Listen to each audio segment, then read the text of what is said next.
ॐ वाङ् मे मनसि प्रतिष्ठिता मनो मे वाचि प्रतिष्ठितम् आविराविर्मयेधि वेदस्समाणीस्थः श्रुतं मे मा प्रहासि अनेनाधीतेनाहोरात्रान् सन्दधामि ऋतं वदिष्यामि सत्यं वदिष्यामि तन्मामवतु तद्वक्तारमवतु अवतु माम् अवतु वक्तारमवतु वक्तारम्। ॐ शान्ति शान्ति शान्तिः। हरिः ॐ। Om. May my speech be accorded with the mind. May my mind be accorded with the speech. O self-effulgent one Brahman, reveal thyself to me. May you both, speech and mind, be the carriers of the highest truth to me. May not all that I have heard depart from me. May I be able to join day and night through this study. I shall utter what is verbally true. I shall utter what is mentally true. May that Brahman protect me. May that Brahman protect the teacher. May that protect me. May that protect the teacher. Om, peace, peace. Peace be unto you all. Good morning.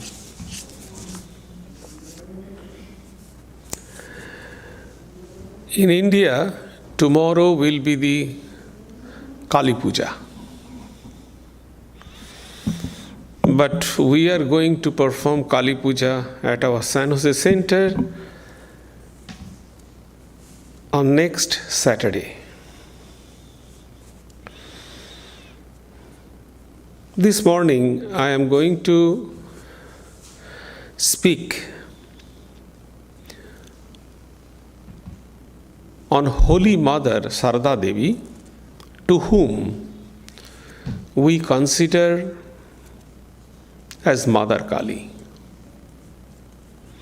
In Ramakrishna order, Holy Mother, the spiritual consort of Sri Ramakrishna, is considered as Mother Kali.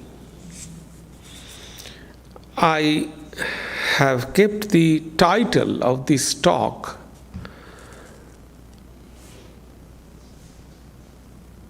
that is, People Say I Am Kali. It is Holy Mother's own statement. And let me start with that very well-known and important event in Holy Mother's life. It happened no long after Sri Ramakrishna's death. Holy Mother was traveling from Kamarpukur to Jairambati, their ancestral house in the village of Hooghly in India, a remote village. Shivram, the master's nephew, was then a young boy. He was traveling with Holy Mother and carrying her bundles. As they neared Jairambati, Holy Mother's ancestral house, Shivram, the young boy, thought of something and stopped. The mother was surprised and asked him to keep going? Shivram replied, I shall move only if you tell me something. What? Will you tell me who you are? Who else am I? I am your aunt. Then you can go by yourself. You are near your home. I won't go with you. Don't be silly. Who do you think I am? I am a human being, your aunt. The sun was about to set. Seeing Shivram standing still in the meadow, Holy Mother said, people say, I am Kali. Are you really Kali? Is it true? Yes. Let me explain another incident in Holy Mother's life. It was a normal evening. Mother was lying on her bed in her old house at Jairambati. Radhu was sleeping by her side.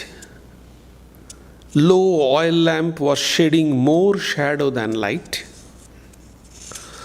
Swami Arupananda came slowly in front of the door and tried to look inside the room very carefully from outside. Mother could understand it and suddenly asked with her tired, half-opened eyes to him, you have come here with some thought. You have come to ask me, probably. I am the mother of the universe.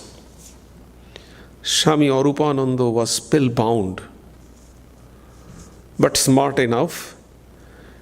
He shook off all hesitations and nervousness and asked Mother, is it true that you are the mother of everyone?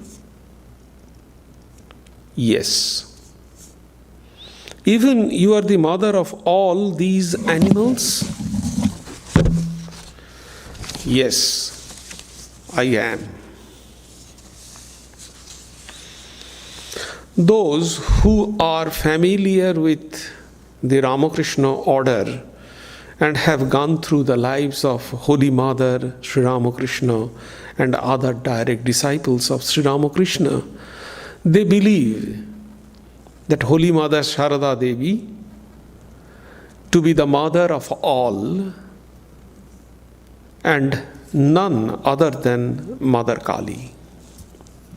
Sri Ramakrishna himself authenticated it by saying, the mother who is worshipped in the temple, the mother who gave birth to this body, and who are attending on me are alike for me.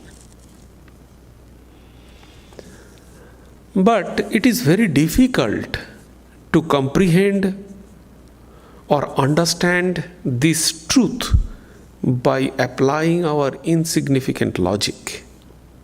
Even we are unable to get the glimpse of divine aspect of Holy Mother frequently, because Mother always kept her divine aspect hidden behind a very fine curtain of Maya.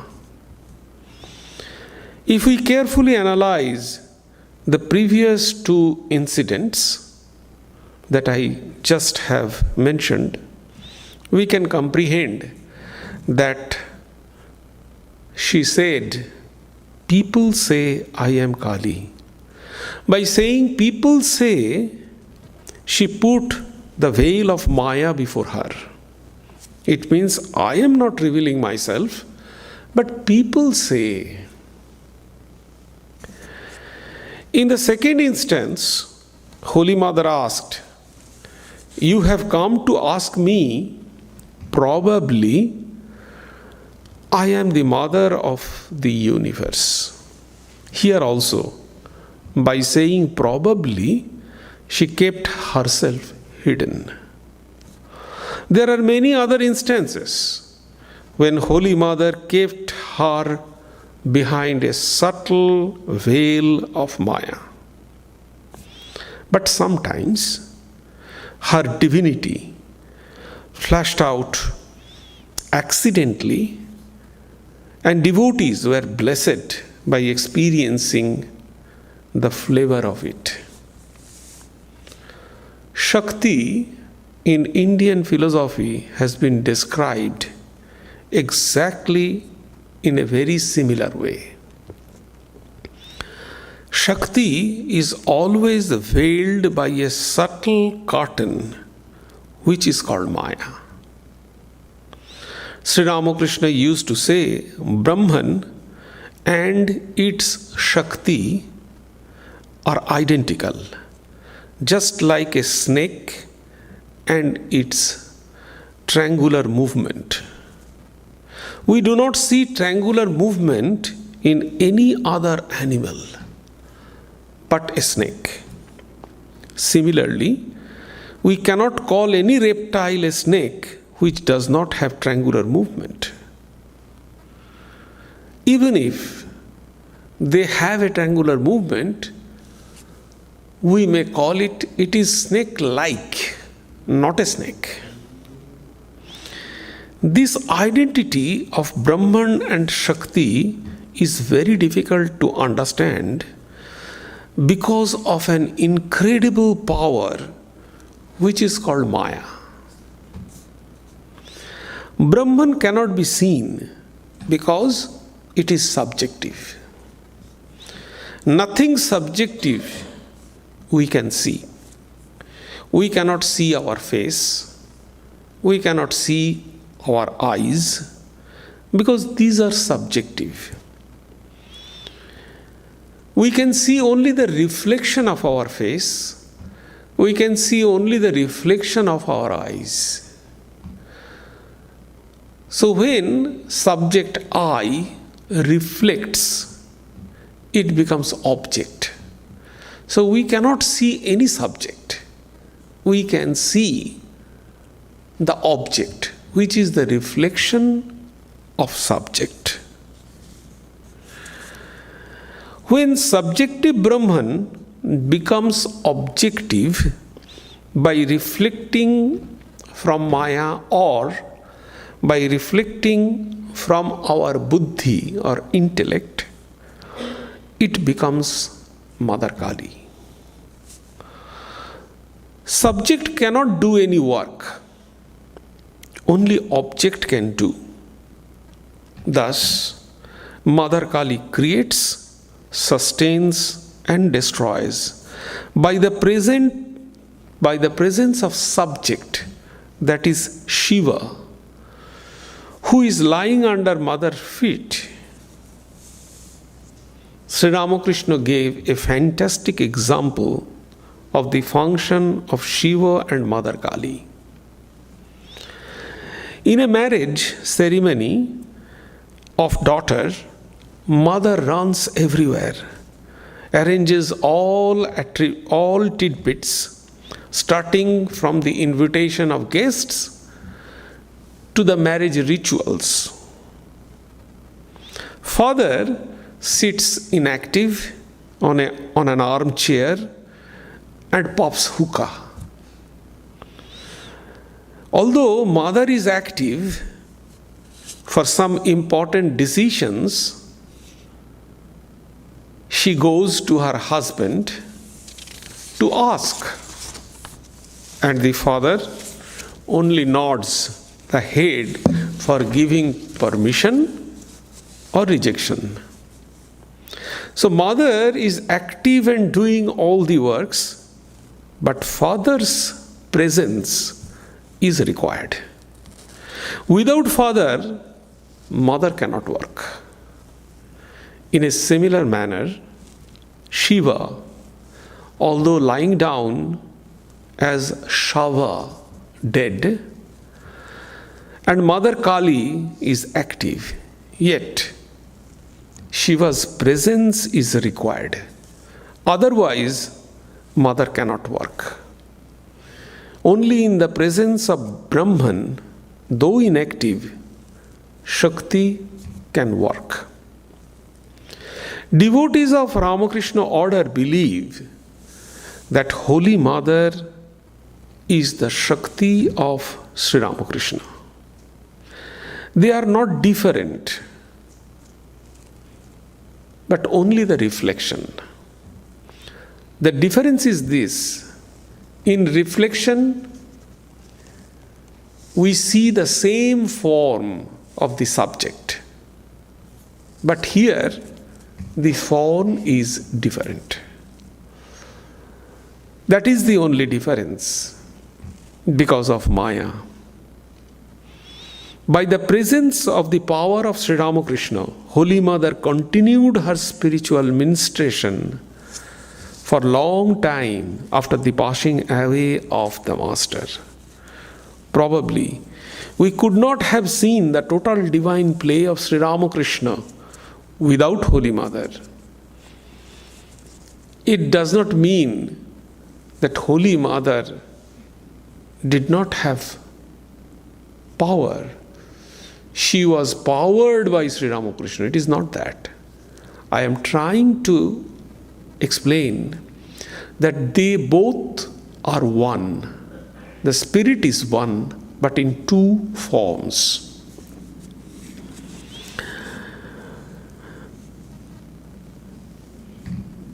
But throughout her life, Holy Mother kept herself hidden by a subtle, incredible Maya.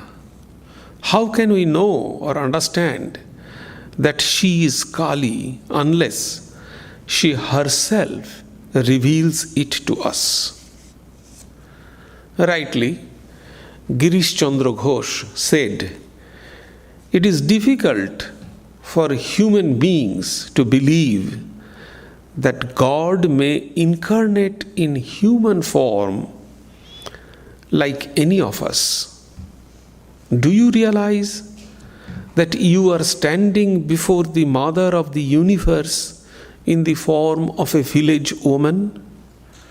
Can you imagine the Divine Mother doing all kinds of domestic work and fulfilling social duties like any other ordinary woman?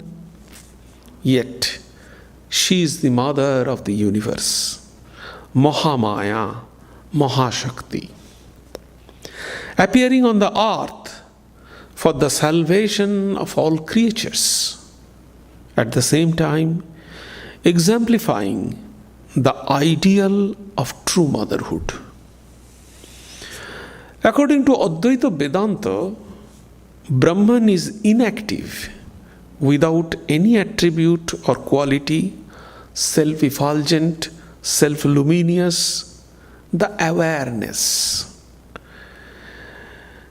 This nature of Brahman is called Nirguna, means devoid of all attributes or adjective or gunas. How can such a Nirguna Brahman create the universe? Scripture says, by assuming Shakti or power, Brahman created this universe. Without Shakti or power or energy, Brahman alone cannot create anything. Take the example of electricity. The electricity has the effulgence power. But in simple electricity, can we see that effulgence? We cannot see. To see the effulgence power of electricity, we have to fix the bulb, we have to fix the other fixature, and then only we can see or realize the effulgence power of electricity. Exactly in the same way, we cannot see any creative power in Brahman unless it assumes Shakti. It assumes some power or energy. In scriptures, this Brahman and Shakti, as for example, if electricity and the fixture is combined, then only through that combination we can see the effulgence of electricity. Exactly in the same way, by the combination of Brahman and Shakti, we can see the creation. And this combination of Brahman and Shakti is called in scripture Adya Shakti, Mahamaya. This is the concept of Radha Krishna. This is the concept of Shiva and Parvati. Brahman and Shakti is also called Shaguna Brahman or God, meaning Brahman with its attributes, Shakti. Another name of Shaguna Brahman is Ishvara or Bhagavan. Shankaracharya, in his explanation of Saundarya Lahari, says, Shiva Shaktya Yukta Yodi Bhavati Shakta Prabhivutum Nachet Evang Devo Nakhalu Kushala Sponditum Api. Means Shiva and Shakti combines, then only creation happens. When Shiva, means Nirguna Brahman, is connected with Shakti or combined with Shakti or united with Shakti and becomes Shaguna Brahman or Ishvara, then only creation starts. Otherwise, creation is not possible. Brahman and Shakti are complementary. Without Shakti, Brahman is dormant. Similarly, without Brahman, Shakti is incomplete. If we say Mother Kali, it means there must be Shiva and Kali. Without Shiva, only Kali will not be a Mother Kali. Similarly, without Mother, only Shiva is not Mother Kali. With various examples, our scriptures explain this identity of Brahman and Shakti. Like fire and its burning power. So how can you separate the burning power and a fire? Because the fire means burning power. If we see burning power in other material or other things, we can say it is like fire, but not a fire. So as we cannot separate the burning power and fire, exactly we cannot separate Shiva and Shakti. The relationship of fire and its burning power is similar to Brahman and Shakti, meaning the creative power. We cannot think these two separately. In scripture, anything which is not Brahman is called Prakriti. Thus, Shakti is the power of Brahman, attributes of Brahman. So not exactly Brahman. It is the reflection of Brahman. So it is called Prakriti. Shakti or Prakriti is of two types. One is called Para Prakriti and other is called Apara Prakriti. So this Para and Apara you have heard in Para Bhakti and Apara Bhakti. Para Vidya, Apara Vidya. So this category, Para and Apara, higher and lower, only you can find in Indian philosophy. In Western philosophy, you cannot find this is the higher kind of consciousness, lower kind of consciousness, of higher kind of knowledge, lower kind of knowledge. This higher kind of bhakti, lower kind of bhakti. So only you can find in Indian philosophy this higher kind of Shakti, power, or lower kind of power. So the higher kind of power, which is called Para Shakti, so that is, by that power, it is a creative power. Through that power, an individual can realize his or herself. The power by which, or the energy by which one can realize oneself, is called Para Prakriti or Para Vidya. Through Apara Vidya, the Shakti, creative power, create everything, work in this universe. What we do, the power, the energy through which we can work is called Apara Prakriti. So an individual also, there are Para Prakriti and Apara Prakriti. By Para Prakriti, that energy helps us to realize ourselves. But by Apara Prakriti, by the power of Apara Shakti, we can work everything in this world.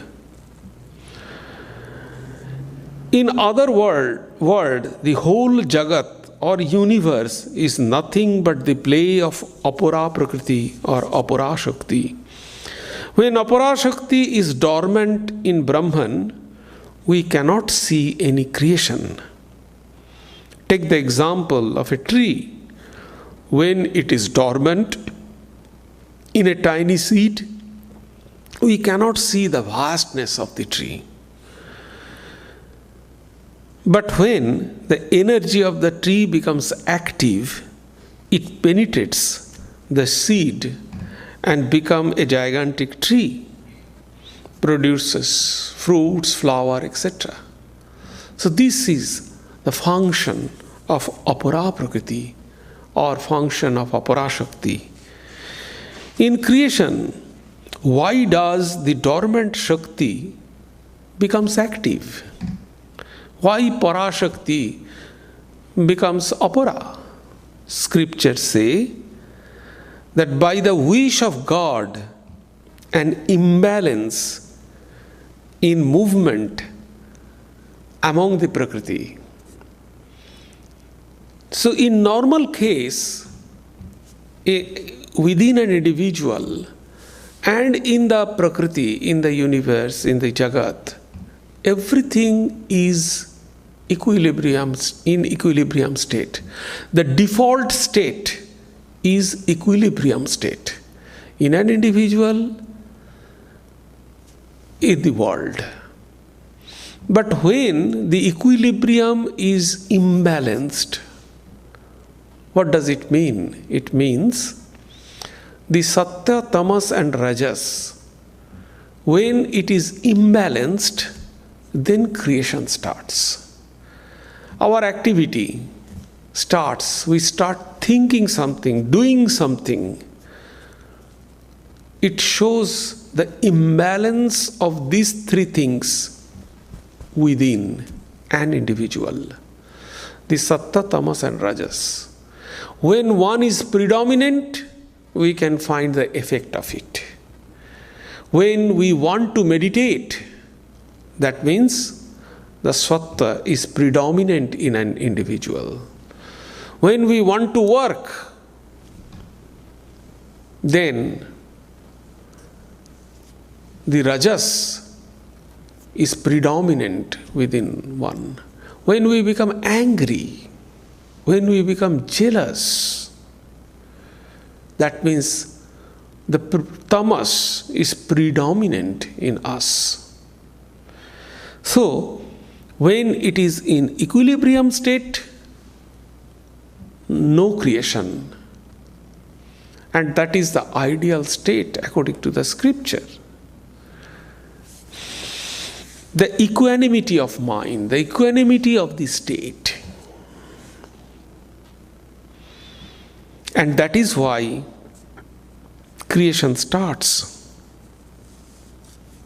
Shakti gets disturbed, which results in creation.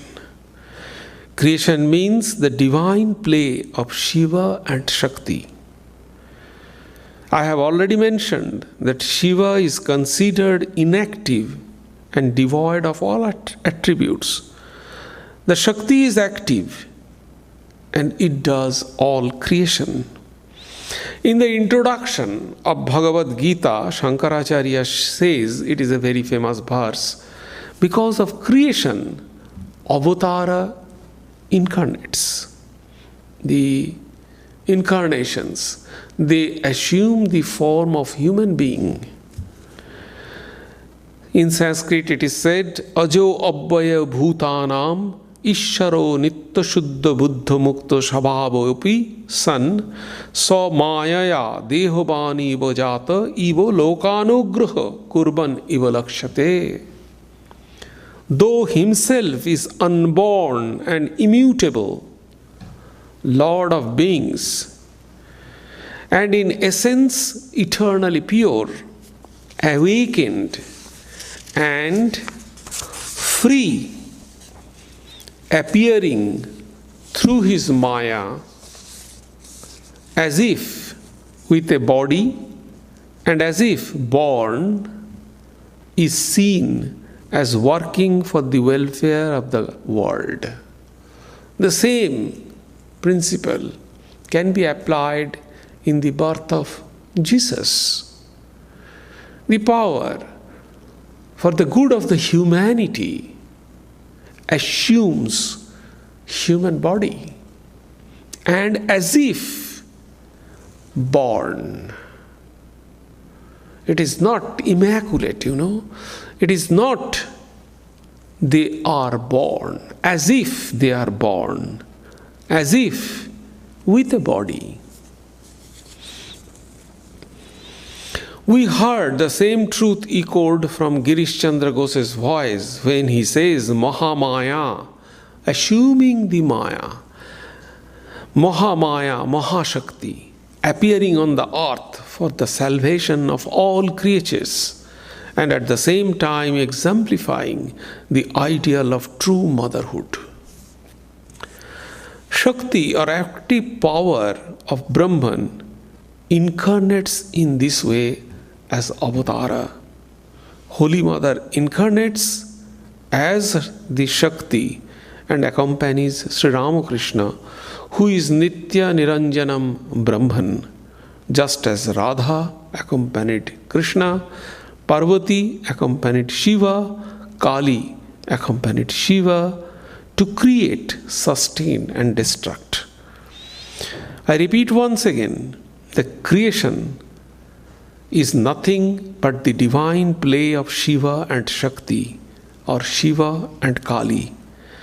According to Tantra, Shiva Shaktyatmakam Jagata, Jagat means creation, is the combined effect of Shiva and Shakti. Shiva is inactive representation of Kali, who is active. Both are basically one and same. Sri Ramakrishna is Shiva and Holy Mother is Kali, his Shakti. Swami Sharadananda ji rightly composed in the Pranam mantra, Yathargno Dahika Shakti Ramakrishna Sthitahiya. Like fire and its burning power, Holy Mother is the power of Shakti of Sri Ramakrishna. We cannot conceptualize Brahman. Hence, on the eve of Kali Puja, we offer our pranam. But one thing I would like to mention. If we go through the Gospel of Sri Ramakrishna, we find that there are various types of reference that Sri Ramakrishna gave regarding Mother Kali. And most of the cases, he described Mother Kali as the Anandamayi, the pleasant, compassionate, full of love, blessings. The pleasant form, the compassionate form, the loving form of Mother Kali. But if we go through the description of Mother Kali given by Swami Vivekananda, we find that Swami Vivekananda says, worship the terrible. Mother Kali, described by Swami Vivekananda, is the mother of terrible, and he says, worship the terrible. Do you think that the description of Mother Kali given by Sri Ramakrishna in the Gospel of Sri Ramakrishna is different from the description of Mother Kali that is given by Swami Vivekananda in his complete works? Is different? So here we find some difference between Sri Ramakrishna's concept and Swami Vivekananda's concept? I think it is not. It is because of two reasons. It's a big topic. It needs time to explanation. It is not the time to explain this particular topic. In one occasion, definitely I would explain this particular topic, particular aspect. But I would say that Sri Ramakrishna taught these householders. And householders mainly, they cannot conceptualize the terrible. It is kind of weird. Everywhere in the world philosophy, you can find that good and evil, love and terrible is completely separated. And there is a fight between good and evil, and always good wins and prevailing everywhere. So this is the idea in the world philosophy. But Swami Vivekananda raised this question, that if God creates everything, if everything is Brahman, then why not the terrible? Why not the flood? Why not the natural calamity? Why not the pandemic? It is also created by God, and it is also the manifestation of Brahman. Why it is the different thing? So God only creates the good, God becomes good, and not the bad and not the evil? How it can be? So where is the difference between God and an ordinary human being? That is why Swami Vivekananda says that yes, God also comes in the form of terrible, and that is Mother Kali. It is difficult to worship Mother Kali, those who are not courageous, those who cannot embrace death, those who cannot embrace the terrible, those who cannot embrace this pandemic by thinking that it is also a mother. So mother came in this form. Mother appears to son sometimes in a loving form, but sometimes in an angry and terrible form. So it is mother's appearance in a terrible form, and who are courageous and who can really embrace this terrible mother then only the real compassionate mother reveals her loving personality. So that is the way, that it means the Mother Kali that Sri Ramakrishna described, actually one step Swami Vivekananda connected with it, because Swami Vivekananda was the world teacher. He had to face the good and the terrible way of life. So it is another way, although it sounds a little bit weird, but it is another way of worshipping Mother. Because it is not true that Mother only comes with a loving face. Sometimes Mother comes, appears in an angry face also. But behind that angry face, the loving, compassionate heart of Mother is always exists. And if we can overcome this, then only we can see the compassionate Mother. This is another way of worshipping Mother. That is what Sri Ramakrishna, Swami Vivekananda said. So ultimately, these are not a different, completely different concept. Rather, Swami Vivekananda gave a holistic picture of it. And Sri Ramakrishna gave the picture, only the loving face of Mother, the compassionate face of Mother, because he taught the household. However, on the eve of this sacred day, let us offer our pranam at the feet of Holy Mother and Sri Ramakrishna in the form of Shiva and Shakti, or Shiva and Kali, in the language of Swami Vivekananda itself. In a Bengali poem, Swami Vivekananda wrote, "Das toma dohakar shashoktik nomitavo pade." I am both of your servant. Along with Shakti, I offer my pranam at your feet.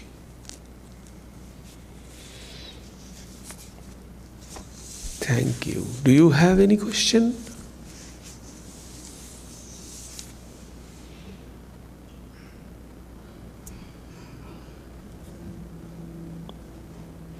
Yes, please. So, I'm new to understanding, but it seems that Mother Kali is Shakti, and in order for action to take place in the world, we need Shakti, the energy, but Shakti doesn't operate without Nirguna Brahman or Sarguna Brahman. Nirguna Brahman. So Saguna Brahman is the combination of Nirguna Brahman and Shakti. When Nirguna Brahman is combined with Shakti, it becomes Saguna Brahman. Guna means attributes. Shakti is attribute, the adjective.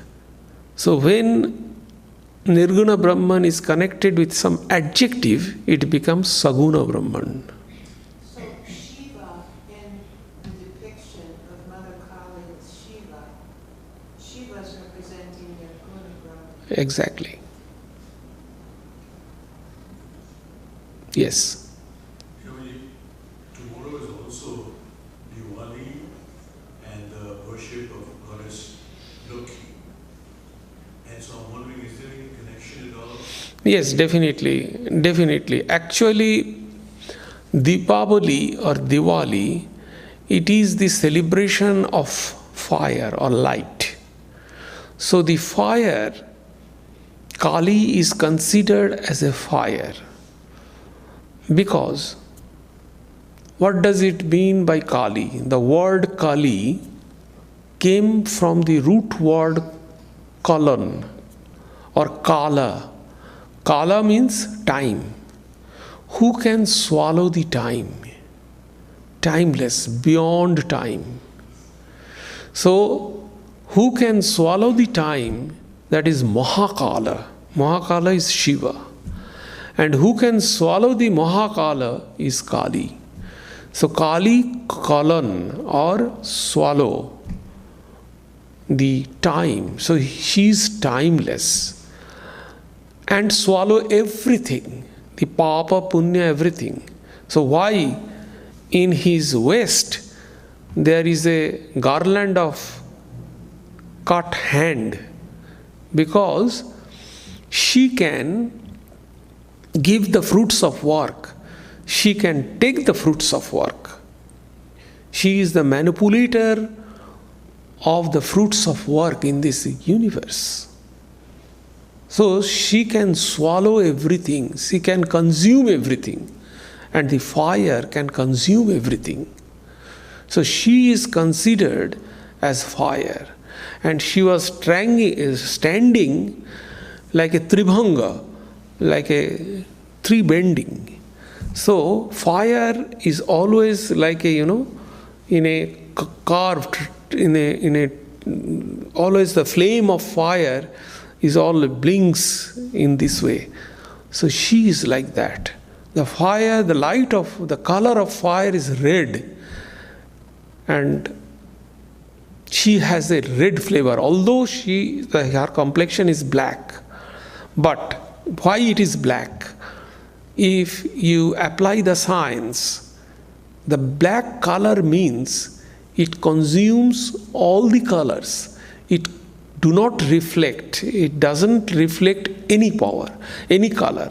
The color of red, what does it mean? This substance absorbs all the colors except red.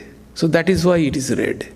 So black means it absorbs all the colors. White means it reflects all the colors. So she consumes everything.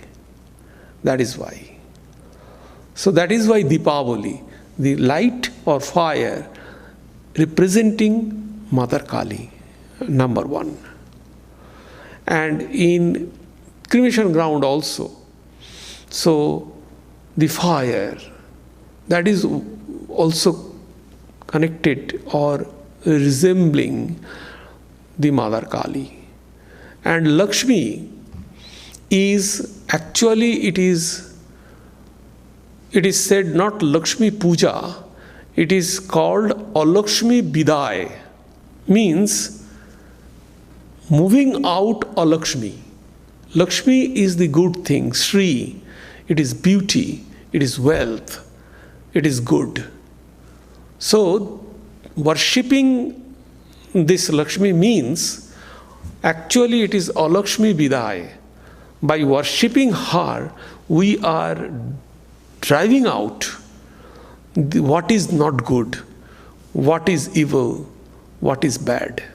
So this puja is specially Alakshmi Bidai puja, not the Lakshmi puja at par. Yes. Hear me from back here, but can you help me understand how Swamiji, who had such a tremendous compassion for all of humanity, can have that sentiment, that compassion, and at the same time worship Mother as the terrible? Worship of Mother as a terrible is the reality. None of us can avoid problem or terrible situation in our life. That is reality. So how can you face the reality? It is also a kind of worship. So you must have the courage to worship the terrible. It is Mother's another face. Mother came to you in this face, in this attitude. So you have to please your mother. But for this, you need courage. Those who have courage, they can only worship Mother Kali, not everybody. That is what Swamiji said. Do you have courage to embrace death? Can you embrace the pandemic? Can you embrace the natural calamity, tsunami? Then only you are capable of worshipping Mother Kali.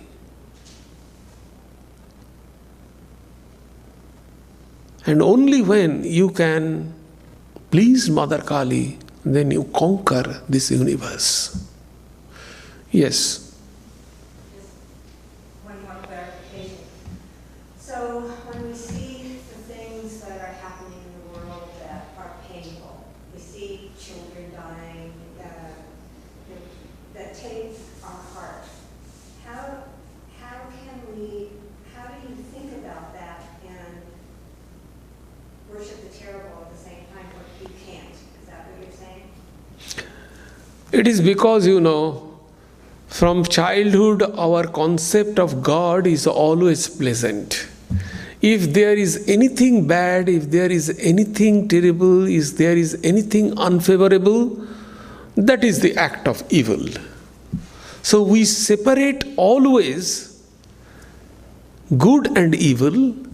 We separate always our ill luck and good luck. That is the cause of our suffering. We do not keep any kind of adverse planning in the scheme of our life. That is the problem of our suffering. As the happiness is the reality of life, at the same time, suffering also the reality of our life.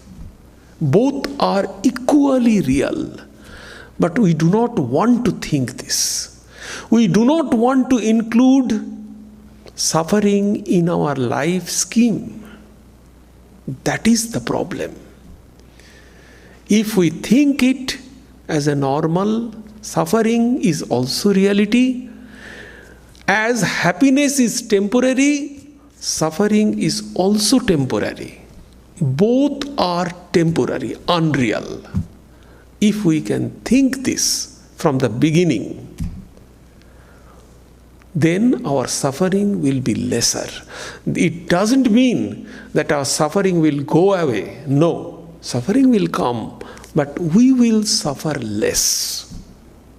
Because we know it is also reality. Our happiness is unreal, this is also unreal. Both are one and same. Unless we will do that or accept that in this way, then our suffering will be terrible. So that's why Swami Vivekananda explained it. Accept it. And if you accept it, then you can find afterwards the loving revelation of Mother.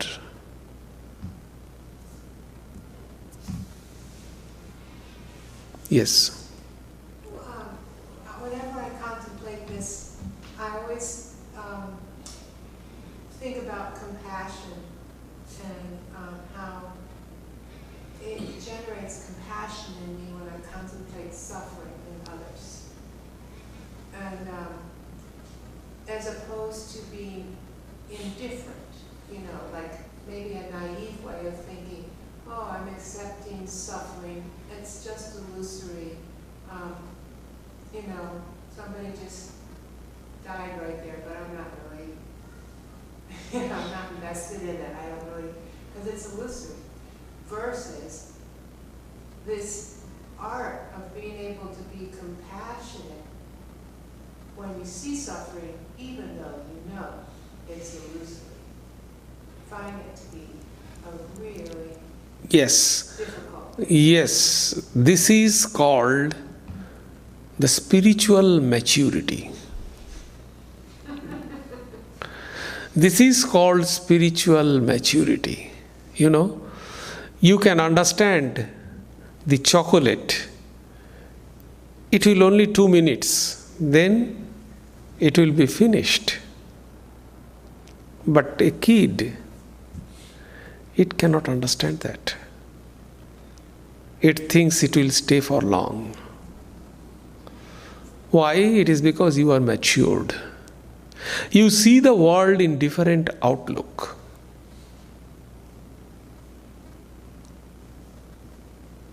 We cannot eliminate suffering from our life. We cannot.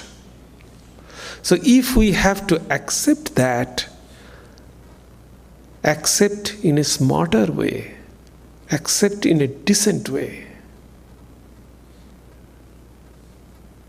And if you can accept in a smarter or decent way, then your suffering will be lesser and lesser and lesser.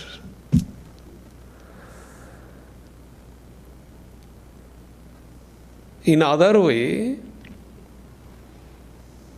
you must not be emotionally attached. You must feel for somebody. You definitely take the example of a nurse.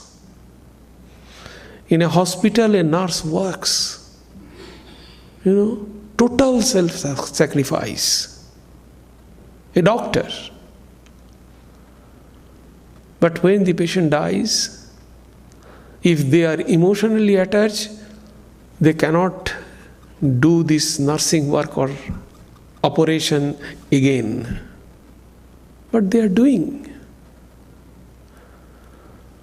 So that is maturity. We have to practice this. Bhagavad Gita teaches only this. You can do everything, but non-attachment.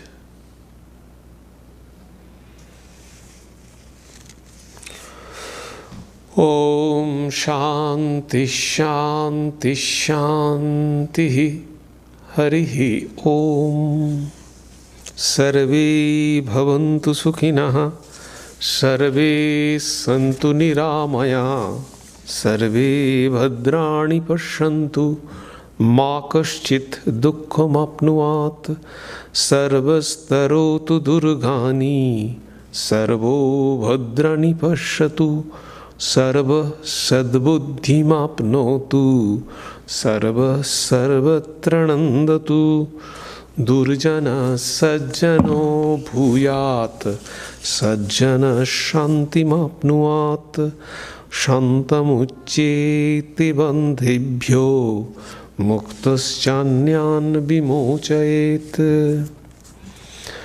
May all be happy. May all enjoy good health. May all see happy events. May all be freed from miseries. May all be freed from dangers. May all realize what is good. May all be actuated by noble thoughts. May all rejoice everywhere. May the wicked become virtuous. May the virtuous attain tranquility. May the tranquil be free from bondages. May the freed make others free. May the Supreme Spirit, the presiding deity of all sacred activities, be satisfied. For he being pleased, the whole universe feels satisfied. Om peace, peace. Peace be unto you all.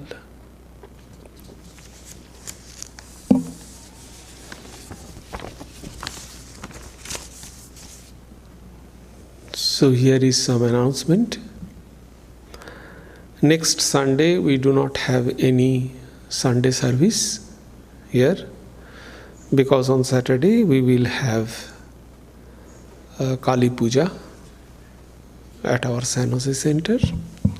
You all are welcome there. And in San Jose also, next Sunday we do not have any event. Thank you. As usual, tea and coffee will be served in Saradananda Hall, which will be followed by Prasad Luncheon. You all are welcome. Thank you.